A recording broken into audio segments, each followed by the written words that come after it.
Jadi data review hotel yang diambil merupakan hasil scraping dari website TripAdvisor sesuai dengan hotel yang kita pilih. Data yang diambil berupa nama preview dan reviewnya. Kemudian dengan model yang sudah dibuat, yaitu dengan F-bias, diklasifikasikan apakah merupakan happy atau not happy. Terdapat 81 review, 69 merasa senang, 12 pengunjung merasa tidak senang. Kemudian, kata yang paling sering muncul dari data reviewnya dibuat word cloud dan juga word count sesuai dengan jumlah kemunculan. Yang terakhir, dilihat kata tersebut apakah merupakan sentimen negatif atau positif dan kemudian diplotkan. Ya, jadi untuk classifiernya atau modelnya digunakan algoritma Naive Bayes dan untuk datasetnya digunakan data hotel review yang diambil dari website Kaggle. Kemudian untuk library-nya kita pakai tidyverse untuk manipulasi data. Kemudian TM untuk pembentukan korpus dan dokumen term matrix. Kemudian E1071 untuk Naive Bayes-nya dan Caret untuk confusion matrix. Kita coba load dulu datanya. Kita lihat untuk dataset ada 5 kolom, tapi yang dipakai hanya kolom deskripsi atau reviewnya dan kolom is response untuk kelasnya not happy atau happy. Oleh karena itu kita select deskripsi, kita ubah nama kolom menjadi teks, terus is response jadi kelas, kita simpan di hotel review. Kemudian karena kelasnya cuma ada 2, happy dan not happy, kita ubah tipenya jadi enumerated aja ya. Kemudian sekarang kita lihat. Nah, ini data yang bakal kita pakai nanti. Hanya ada reviewnya dan kelasnya. Selanjutnya, karena jumlah barisnya ada 38 ribuan, terlalu banyak untuk proses ya. Jadi kita ambil sampel aja, 1000 happy review dan 1000 unhappy review. Kemudian kita gabung unhappy sama happy reviewnya jadi satu data frame. Sekarang coba kita lihat, data framenya udah ada 1000 happy dan not happy. Coba kita lihat bentuk datanya. Bisa dilihat, tapi di sini kelasnya masih urut ya. Jadi happy semua, not happy semua. Jadi perlu kita acak dulu dengan ini. Acak, coba kita lihat lagi. Nah, sekarang udah nggak berurutan. Kemudian, sekarang proses cleaning datasetnya. Pertama, data frame yang udah dibuat tadi, kita bentuk jadi korpus. Kemudian, korpusnya itu kita cleaning deh. Diubah jadi huruf kecil, kemudian dihilangkan tanda baca, dihilangkan angkanya, terus dihilangkan juga kata-kata stop words-nya. Kemudian, kalau ada white space yang kelebihan, dihilangin aja. Terus coba kita lihat beda sebelum di cleaning dan sesudah di cleaning. Yang belum di cleaning masih berantakan. Kemudian yang sudah di cleaning jadi seperti ini. Setelah itu dari korpus yang sudah dibersihkan tadi yang sudah di cleaning diubah ke bentuk dokumen term matrix. Setelah itu karena kita butuh untuk data training dan data test, kita bagi 3:1 atau 1 sampai 1500 untuk data training, 1501 sampai 2000 kita jadiin data test. Kita lihat. Jadi ada 1500 baris untuk trainingnya dan 13 ribuan kolom atau kata unik atau fitur.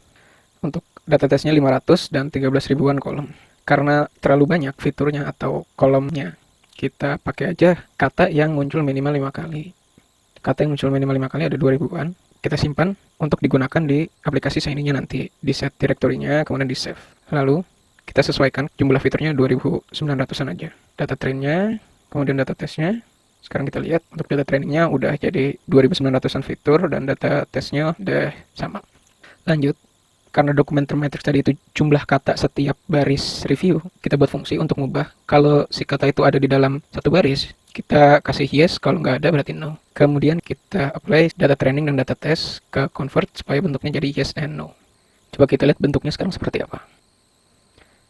Sekarang bentuk datasetnya sudah berubah menjadi seperti ini dengan kolom sampai dengan 2000-an. Kemudian kita buat classifiernya. Karena kita tadi udah pakai library, kita tinggal pakai aja Naive Bayes, terus data trainingnya, terus kelasnya kita pakai ini. Kemudian kita set Laplace correctionnya sama dengan 1. Classifiernya udah dibuat. Sekarang ya tinggal di save supaya bisa digunakan di aplikasi Shiny-nya nanti.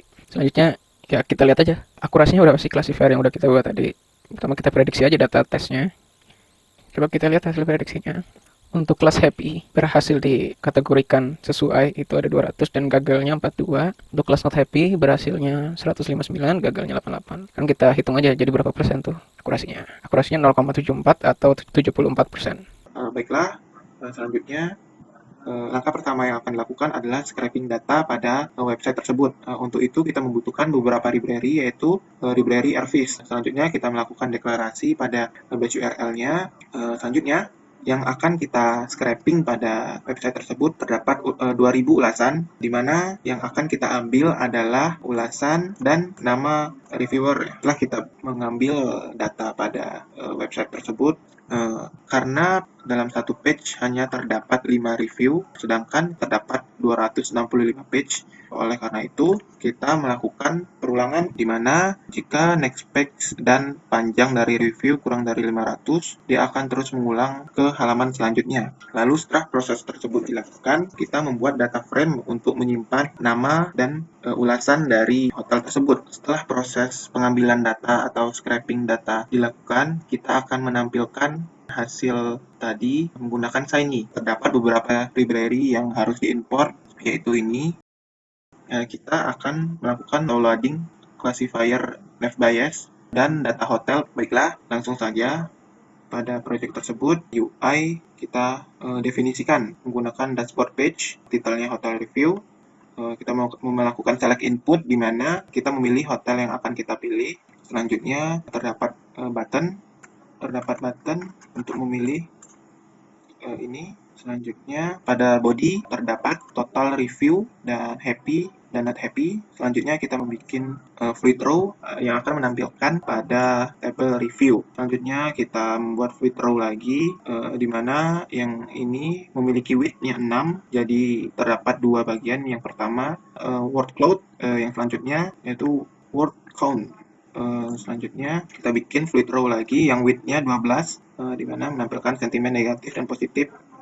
Ini width-nya 12 yang menampilkan sentimen negatif dan positif. Selanjutnya server pada aplikasi ini terdapat input dan output. Input jika kita memilih hotel tersebut lalu mengklik submit, maka dilakukan reaktif berdasarkan nama hotel yang akan kita pilih. Lalu kita tampilkan data review tadi berdasarkan select hotel tadi. Kita tampilkan nama, review, dan prediksinya. Selanjutnya untuk data word ini kita melakukan sorting pada setiap kata, dihitung berapa kemunculan kata tersebut, di mana dilakukan filter jumlah kata yang lebih dari 0. Selanjutnya output total review, kita menampilkan berapa jumlah total review pada hotel yang kita pilih. Pada data NB kita lakukan n row atau jumlah row yang ada pada review tersebut lalu ditampilkan. Begitupun pada happy review kita menghitung NB row-nya lalu melakukan filter yang prediksinya happy, maka dia akan menampilkan jumlahnya. Selanjutnya pada not happy juga sama. Selanjutnya untuk menampilkan word cloud kita menggunakan top n di mana data word 50 data terbanyak ditampilkan. Selanjutnya pada data word tadi, jadi setiap kata dihitung jumlah kemunculannya. Selanjutnya untuk menghitung count dilakukan top n, dipilih 10 kata yang munculnya paling banyak, lalu kita mutate kata reorder berdasarkan jumlahnya. Selanjutnya kita uploadnya kata jumlah dengan fill negatif jumlah gunakan geom call, lalu pada sisi x-nya tidak ada, lalu y word count. Berikutnya kita lanjutkan pada kontribusi sentimen, yaitu pada ini kita mengakses data word yang tadi, lalu kita menggabungkan atau inner join pada get sentimen berdasarkan kata, lalu kata positif pada sentimen, kita melakukan filter pada sentimen yang positif, lalu kita ambil jumlahnya 10 terbanyak, lalu pada negatif kita melakukan filterisasi pada sentimen negatif, kita pilih 10 berdasarkan jumlahnya, lalu kita gabungkan, lalu kita mutate dan kita urutkan berdasarkan jumlah, lalu kita buat plot